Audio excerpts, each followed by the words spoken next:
Hello everyone, welcome to the new video.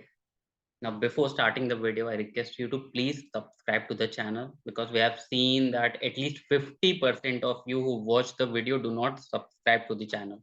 Also, do comment and let us know more and more topics on which you want videos. Abhi, we are going to start with a criminal law series in which we will be one by one discussing about the procedures and how the criminal investigation takes place and how the trial starts and what's the procedure for the trial. All right. So in this video, we will start with section 154 of the Code of Criminal Procedure. Because people can say that you should always start with section 1, 2 of CRPC and all, but in my personal opinion, I believe the best way to start with CRPC is with section 154, because this is something, CRPC is subject that you can better understand with practical examples, right?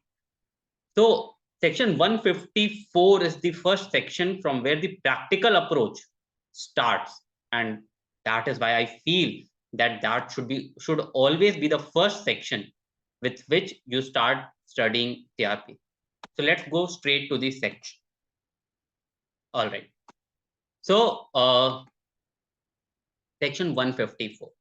Now remember, any criminal investigation or any criminal case begins with registration of FIR or a non-cognizable report. In this video, we will restrict ourselves to an FIR. Non-cognizable report will be discussed in the next video. ठीक है? अब कैसे पढ़ना है section को ये देखते हुए चलो. Information in cognizable cases. तो सेक्शन 154 क्या कह रहा है? इंफॉर्मेशन इन कॉग्निजेबल केसेस, मतलब ये सेक्शन लिमिटेड है टू कॉग्निजेबल केसेस, राइट? वो किसी और के बारे में बात नहीं कर रहा है, सिर्फ कॉग्निजेबल केसेस के बारे में. Every information relating to commission of a cognizable offence, relating to commission of a cognizable offence, right? Cognizable offence. तो अब हमें यह समझना पड़ेगा कि कॉग्निजेबल ऑफेंस कौन से ऑफेंसेस होते हैं. जब तक हम वो नहीं समझेंगे तब तक हमें ये समझ में नहीं आएगा कि सेक्शन 154 बात किसके बारे में कर रहा है, सब्जेक्ट मैटर क्या है उसका. ठीक है, अब चलते हैं हम लोग कि कॉग्निजेबल ऑफेंसेस क्या होते हैं. ठीक है, कॉग्निजेबल ऑफेंसेस के लिए हमेशा याद रखिए, कभी भी आप कोई भी चीज की आपको डेफिनेशन चाहिए, सबसे पहले आप डेफिनेशन पे क्लॉज पे जाइए. ठीक है, अब डेफिनेशंस दी हुई हैं इसमें सेक्शन 2 में. तो सेक्शन 2 में चलते हैं, देखते हैं कि क्या बोल रहा है वो विथ रिगार्ड टू कि कौन से ऑफेंसेस को कॉग्निजेबल वो मानता है और कौन से ऑफेंसेस को कॉग्निजेबल नहीं मानता है, और कैसे डिटरमाइन होता है कि कौन से ऑफेंस कॉग्निजेबल हैं और कौन से ऑफेंस कॉग्निजेबल नहीं है. ठीक है, ये बहुत डिटेल में समझेंगे. ठीक है, because this will really help us to also understand that how to read a bare act. ठीक है, बहुत हमें अच्छे से बताएगा कि बेयर एक्ट पढ़ना कैसे होता है. तो ये हम आ गए सेक्शन 2 पे. ठीक है, ये रहा सेक्शन 2. अब सेक्शन 2 में देखते हैं डेफिनेशंस में कॉग्निजेबल ऑफेंस. कॉग्निजेबल ऑफेंस दिया है सेक्शन 2C में. ठीक है, क्या बोल रहा है? Cognizable offence means an offence for which and cognizable case means a case in which. ठीक है, तो दोनों की बात कर रहा है. कॉग्निजेबल ऑफेंस क्या है और कॉग्निजेबल केस कौन से हैं? इन विच a police officer may, in accordance with the first schedule under any other law for the time being, enforce arrest without warrant. ठीक है, मतलब कॉग्निजेबल ऑफेंसेस और कॉग्निजेबल केसेस वो ऑफेंसेस और वो केसेस होते हैं जिसमें कोई पुलिस ऑफिसर अरेस्ट कर सकता है विथआउट एनी वारंट. ठीक है, तो मतलब जिनमें विथआउट वारंट अरेस्ट हो सकती है वैसे केसेस को कॉग्निजेबल ऑफेंस या कॉग्निजेबल केसेस कहते हैं. ठीक है, अब हमें ये कैसे पता चलेगा यार कि कौन से ऑफेंसेस हैं जिनमें विथआउट वारंट हो सकता है, नहीं हो सकता है. ठीक है, इसके लिए हमें सीखना पड़ेगा, पढ़ना शेड्यूल. ठीक है, शेड्यूल 1 पे चलो. शेड्यूल 1 आपको ये बात बताएगा कि भाई कौन से ऐसे ऑफेंसेस हैं और कैसे कैसे आप समझोगे. ठीक है, शेड्यूल पे आते हैं. अब शेड्यूल 1 आपको बेयर एक्ट के एंड पार्ट में मिलेगा. ठीक है, the first the first schedule, ठीक है, क्लासिफिकेशन ऑफ, ठीक है। अब ये आईपीसी के ऑफेंसेस के बारे में बात कर रहा है, याद रखिए there can be also special acts जिनके लिए अलग से उन स्पेशल एक्ट्स में दिया होगा, ठीक है। यहाँ पे भी लिखा हुआ the word cognizable stands for a police officer may arrest without warrant, ठीक है। Non cognizable stands for a police officer shall not arrest without warrant, ठीक है। अब समझ में कैसे आएगा, इसमें टोटल 6 पार्ट्स हैं। पहला सेक्शन बताता है, दूसरा ऑफेंस, तीसरा पनिशमेंट, चौथा कॉग्निजेबल और नॉन कॉग्निजेबल, पांचवा बेलेबल नॉन बेलेबल और छठा by what court tribal. By what court tribal मतलब एक्सक्लूसिव ज्यूरिसडिक्शन किसकी, court with the lowest court जिसके पास ज्यूरिसडिक्शन, ठीक है। मतलब वो कोर्ट और उससे ऊपर के कोर्ट ये मैटर ट्राई कर सकते हैं, उससे नीचे के कोर्ट ट्राई नहीं कर सकते हैं, राइट। अबेटमेंट को रहने देते हैं फिलहाल के लिए। लेट्स गो टू कोई ऐसा प्रोविजन जो कि बहुत कॉमन हो, जो कि सबने सुना हो, सबको पता हो यार ये तो पता ही है, ये तो होता क्या है, ठीक है। तो चलते हैं हम लोग सेक्शन 302 आईपीसी। सेक्शन 302 क्या है, मर्डर, ठीक है। तो सेक्शन 302 पे चलते हैं कि 302 भाई क्या बोलता है, उसमें कैसे डिटरमाइन हो रहा है कॉग्निजेबल है या नॉन कॉग्निजेबल है, ठीक है। ऐसे हम लोग स्क्रॉल करते रहेंगे, सेक्शन 302 का वेट करेंगे। हमने देखा था पहला वाला पार्ट सेक्शन के बारे में बात करा था, ठीक है, कि भाई सेक्शन 302 कहाँ पे लिखा, 293 आ गया, 290 302, ठीक है, ये रहा 302, ठीक है। 302 मर्डर, मर्डर है भाई, सही। कितनी सजा हो सकती है, मैक्सिमम डेथ और imprisonment for life and fine, ठीक है। कॉग्निजेबल मतलब अगर कोई मर्डर का इंफॉर्मेशन लेके आया तो सेक्शन 154 ऑफ आईपीसी अट्रैक्ट होगा, राइट।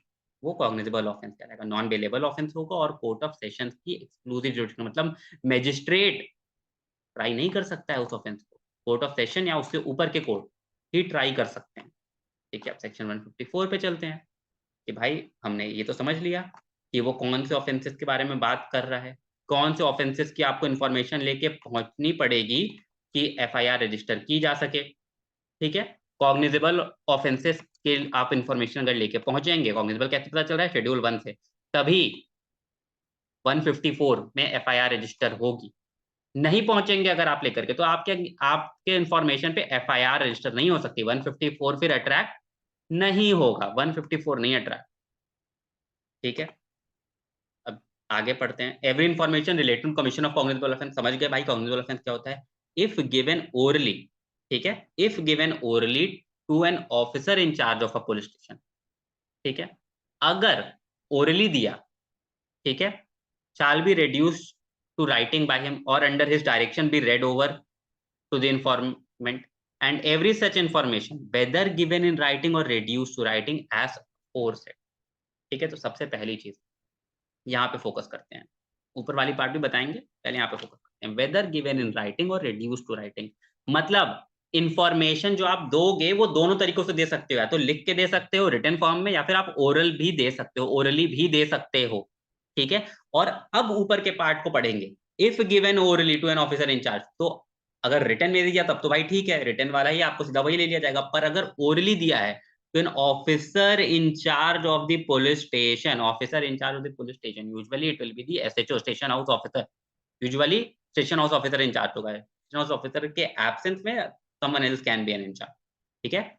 अगर ओरली दिया है तो it is the duty of that police in charge of the police station to reduce it in writing, उसको रिड्यूस करना है राइटिंग में और अंडर हिज डायरेक्शन, ठीक है। या फिर वो किसी और को बोल देगा कि सुनो जो ये इंफॉर्मेशन ओरली दे रहे हैं वो उसको लिख लो, ठीक है, and be read over to the informant, और आपको बस लिखना नहीं है, आपको वो लिखने के बाद में उसको पढ़ के सुनाना भी है कि सुनो तुमने ये बोला, हमने सही लिखा है या नहीं, ठीक है, ठीक है। shall be signed by the person giving it, shall be signed by the person giving it। तो अगर आपने रिटर्न में भी लेके गए हो तभी भी आपको उस पर साइन करना है, और अगर आपने ओरली भी इंफॉर्मेशन दी है जिसको रिड्यूस कर दिया गया है टू राइटिंग, तभी भी आपको उसको साइन करना पड़ेगा, shall be reduced person by giving it in writing and the substance thereof shall be entered into the book kept by such officer in such form as the state government may place. ठीक है, आपको वो लिख करके अपने book में रख लेनी है। ठीक है, समझ में आ गया ऑफेंस कैसे रजिस्टर किया जाए। ठीक है, प्रोवाइडो दिया गया है, प्रोवाइडो अब जैसे ही लिख दिया प्रोवाइडेड दैट, ठीक है, मतलब ये एक्सेप्शन है टू द जनरल रूल। ठीक है, अब यहाँ पे जितने भी ऑफेंसेस ये लिखे हुए हैं, I am not going to detail, but ये सारे वुमेन रिलेटेड ऑफेंसेस। ठीक है, रेप है, स्टॉकिंग है, ये सारे ऑफेंसेस। ठीक है, is alleged such then such information shall be recorded by a women police officer और एनी वुमेन ऑफ। ठीक है, तो अगर कोई इंसान ऐसी इन्फॉर्मेशन लेके पहुंचा जिसमें ये चार्जेस अट्रैक्ट हो रहे हैं, तो वो इन्फॉर्मेशन को रिकॉर्ड करने का काम सिर्फ और सिर्फ एक वुमेन पुलिस ऑफिसर या फिर एक वुमेन ऑफिसर ही करेगी। ठीक है, अब अगर फर्दर मतलब ये एक्सेप्शन का भी एक्सेप्शन है। ठीक है, मतलब ऑलवेज एक्सेप्शन का एक्सेप्शन मतलब उसके ऊपर आएगा। ठीक है, कि अब क्या हो गया, अगेन चार्जेस तो सेम है, is alleged to have been committed or attempted is temporarily। ठीक है, जिस वुमेन के अगेंस्ट में, पर्सन अगेंस्ट हुम, ठीक है, वो पर्सन जो है, वो वुमेन जो है, वो टेम्परली और परमानेंटली मेंटली और फिजिकली डिसेबल्ड, वो वुमेन, ठीक है, मेंटली और या फिर फिजिकली डिसेबल्ड है, तब आपको इंफॉर्मेशन तो रिकॉर्ड अगेन वुमेन ही करेगी, but that should be recorded at the residence of the person seeking to report such an offense। ठीक है, और and also in the presence of an interpreter and a special educator। ठीक है, तो ऊपर के cases में आप कहीं पे भी रिकॉर्ड कर सकते थे, आप पुलिस स्टेशन पे बैठ के रिकॉर्ड कर सकते थे, पर अगर वो कोई ऑफेंस हुआ है जिस वुमेन के अगेंस्ट में है, वो वुमेन परमानेंटली या टेम्पररी मेंटली या फिजिकली डिसेबल्ड है, तो आप हमेशा जो पर्सन इंफॉर्मेशन दे रहा है उसके घर पे जा करके, उसके रेसिडेंस पे जा करके, या फिर कोई ऐसी कन्वीनिएंट प्लेस पे जा करके, जो पर्सन की चॉइस होगी कन्वीनिएंट प्लेस। ठीक है, आपकी कन्वीनियंस ही देखी जाएगी, पुलिस वाले कन्वीनियंस नहीं देखी जाएगी, जो पर्सन इन्फॉर्मेशन दे रहा है उसकी कन्वीनियंस देखी जाएगी। उसके उसके कन्वीनिएंट प्लेस पे जाके रिकॉर्ड किया जाएगा in the presence of an interpreter और स्पेशल एजुकेटर, जो कि जैसी जरूरत हो उसके हिसाब से। ठीक है, फर्दर उस रिकॉर्डिंग को, उस इंफॉर्मेशन रिकॉर्ड को वीडियोग्राफ किया जाएगा। ठीक है, और उस पर्सन की स्टेटमेंट को recorded by the judicial magistrate under 164। ये हम 164 बाद में डिटेल में डील करेंगे, पर मजिस्ट्रेट के सामने भी आपको ला करके उसका स्टेटमेंट रिकॉर्ड करवाना पड़ेगा। ठीक है, फर्दर, ठीक है, अब ये सारा हो गया इन्फॉर्मेशन कैसे रिकॉर्ड होनी है, ये सब।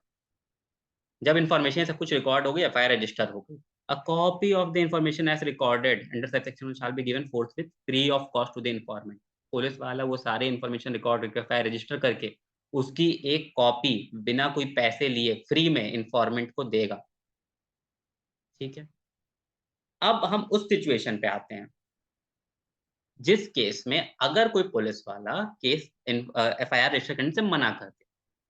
ठीक है, एफआईआर करने से रजिस्टर करने से मना कर दिया, उस केस में क्या, in that case any person who is aggrieved by refusal, ठीक है, may send the substance of such information, मतलब वो इंफॉर्मेशन को वो लिख करके in writing by post to the superintendent of police concerned. ठीक है, मतलब वो एसपी को एक राइटिंग में वो पूरा सब कुछ लिख के बाय पोस्ट भेजेगा, बाय पोस्ट, इंपॉर्टेंट है, बाय पोस्ट। वो ये नहीं कर सकते हो तुम जाके बोल दो अरे एसपी साहब देखिए हमारी इन्फॉर्मेशन ये नहीं लिख रहे थे, नहीं, या फिर ये नहीं आप हाथ से जाके दे दिए, आपको बाय पोस्ट भेजना है। और अगर सुप्रिटेंडेंट ऑफ पुलिस सेटिस्फाइड है कि जो आपकी इन्फॉर्मेशन है वो डिस्क्लोज करती है commission of some cognizable offence, ठीक है, then he shall investigate the case himself. दो ऑप्शन है उसके पास में, या तो वो खुद से केस को इन्वेस्टिगेशन शुरू कर देगा, या फिर direct an investigation to be made by any police officer subordinate to him. ठीक है, एक सेकंड, ठीक है, in the manner provided. So that's it for this video. Thank you so much.